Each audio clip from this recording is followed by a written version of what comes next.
देश में आए दिन मुसलमानों को निशाना बनाया जाता है, कभी बस सिर्फ इसलिए घर बुलडोज कर दिया जाता है क्योंकि उसका जुर्म सिर्फ और सिर्फ मुसलमान होना है।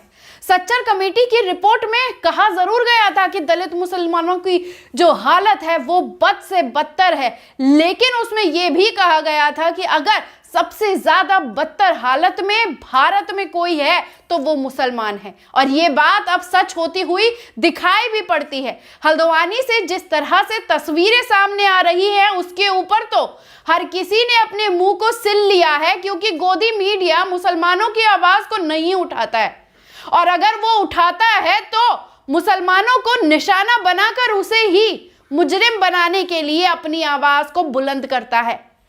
लेकिन मिडिल ईस्ट में तमाम देश मुसलमानों पे हो रहे हमले को लेकर अपनी आवाज को बुलंद करते रहते हैं।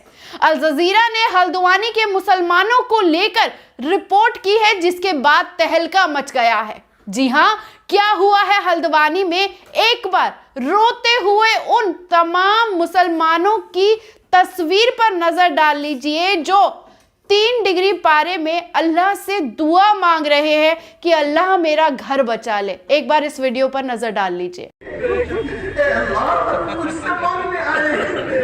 दरबार में अर्जी रखने आए, दुनिया की अदालतों में अर्जी रख सकते हैं।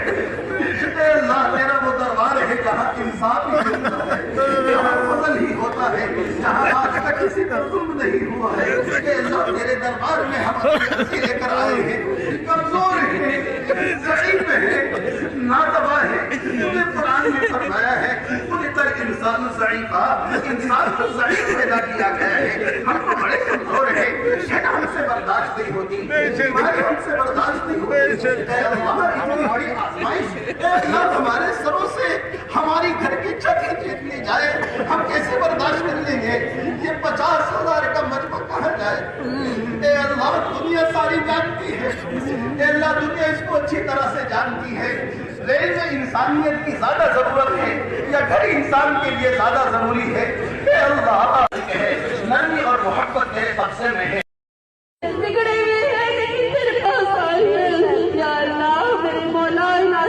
को डूबने से बचा ले, या अल्लाह बच्चों को बेघर होने से बचा ले, या अल्लाह इन बूढ़े माँ बाप को बेघर होने से बचा ले।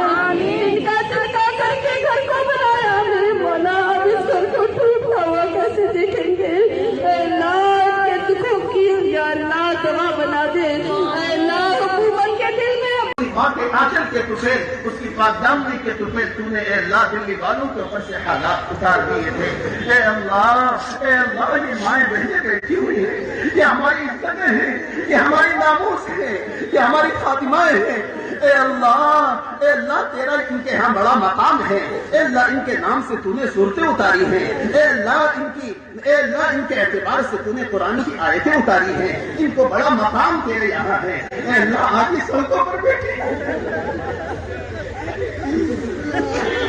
अगर तेरा हबीब होता, तेरा लाडला नबी होता, अल्लाह वो सीने से लगा लेता, वो सरों पर हाथ रख देता।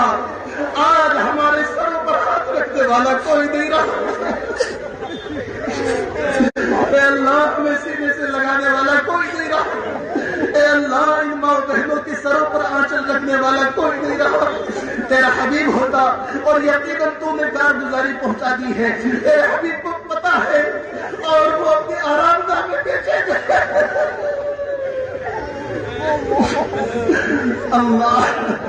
अल्लाह तेरा हबीब दुनिया में रहा, बहुत बेचैन रहा, दो पत्थर बांधे। अल्लाह सारी इंसानियत की हिदायत की भीख मांगता रहा, सबको समझाता रहा, लोगों ने नुकसान पहुंचाया, जुल्म करा।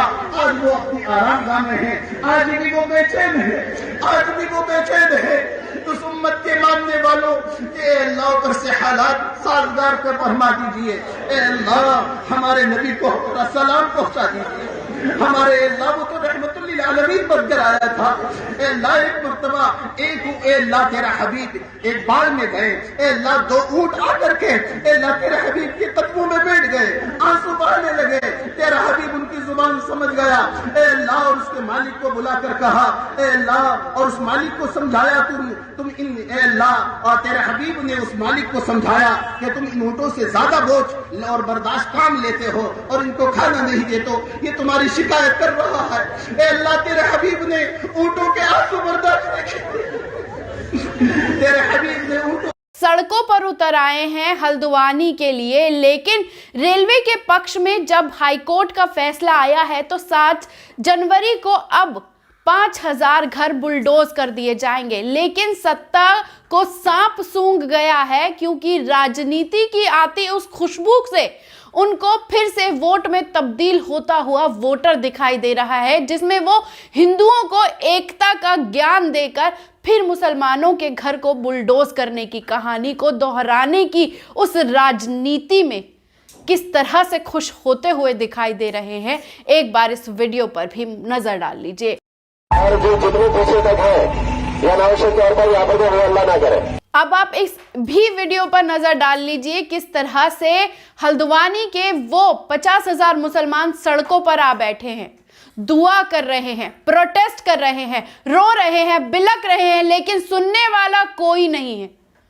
पुलिस आकर उन्हें धमका रही है, पुलिस आकर इंटरनेट बंद कर रही है, पुलिस वहां आकर दादागिरी कर रही है, लेकिन सुनने वाला कोई नहीं। प्रशासन ने भी अब अपनी कमर कस ली है, आम नागरिक को बचाने के लिए नहीं, उन्हें उनके घर से घसीटकर 3 डिग्री पारे में मरने छोड़ देने के लिए।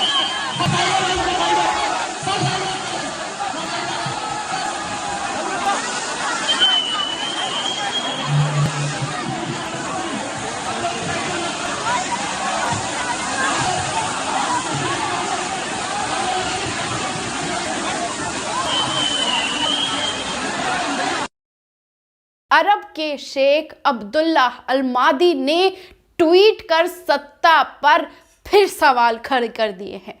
और क्या ट्वीट में उन्होंने कहा है, मैं आपको बता देती हूं। उन्होंने कहा है, एक बार फिर बीजेपी रिटर्न होने के लिए मुसलमानों को बुलडोजर की लैंग्वेज सिखा रही है और इस वायलेशन में ह्यूमन राइट्स, सुप्रीम कोर्ट और डिमोलाइजेशन को लेकर फिर से 4000 घरों को निशाना बनाया गया है।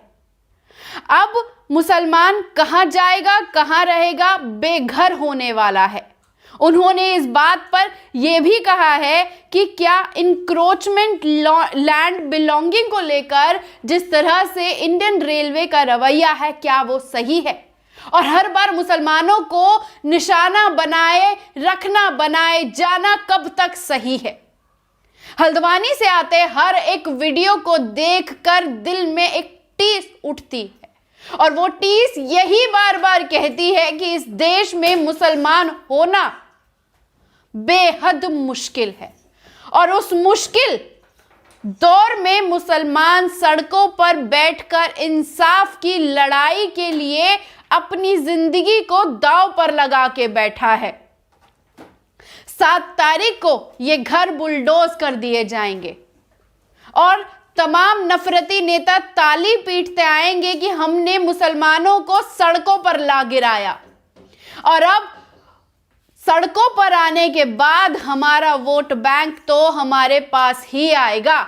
लेकिन उत्तराखंड की सत्ता जिस तरह से खामोश बैठी है, ये अपने आप पर सवाल खड़ा होता है कि किस तरह से मुसलमानों को निशाना बनाए जाने इसका सबक 2024 में जनता उसे जरूर सिखाएगी। कैसी लगी ये रिपोर्ट कमेंट बॉक्स में आकर अपनी राय देना ना भूलिएगा। शुक्रिया।